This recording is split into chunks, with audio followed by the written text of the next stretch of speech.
I don't know if any of you have seen it. A late-night wedding. October 1985.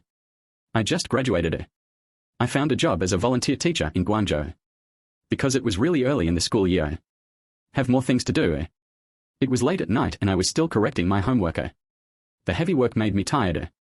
Even inexplicably felt a heart palpitations. I rubbed my furrowed brow after he took a sip of water. Be prepared to do the rest of the work in one go. But then the clock struck 12. My eyelids suddenly felt heavy. I can't seem to pull any more. My head sank and I couldn't help falling asleep. In my drowsy sleep, there was a noise outside the window. I was awakened by the sound. If you listen carefully, it sounds like the swan. Who is it? In the middle of the night. I didn't even take it seriously. Only think that some old man practicing swan in the neighborhood. After all, this is the old town. That's not surprising. I turned my head and continued working.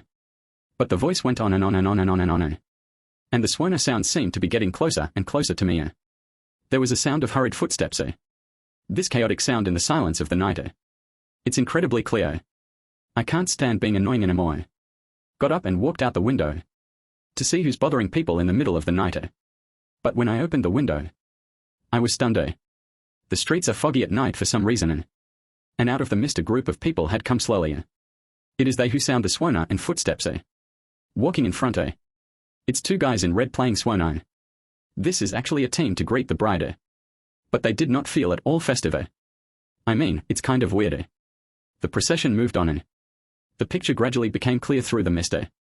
I can't help but lie in the window confused. Get a little closer in curiosity. I want to see it more clearly. But I immediately regretted it. Because this team doesn't look mortal. The figures of those who greeted him were dim. It's like there's no entity. The bright red sedan chair they carried was empty. I could not help but let out a cry of surprise. I covered my mouth and hid.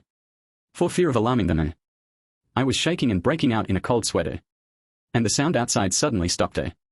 I glanced sideways out of the window. I didn't think that the greeting team was still staring at this place. I quickly withdrew my eyes and shrank in the corner. Fortunately, the swan sounded again after there was no fire. With the sound of footsteps. They seemed to be far away. I finally got the courage to look out quietly. They've already left. Only then did I dare to take a long breath. But next, the team stopped diagonally across from my house. In front of a burned-out building.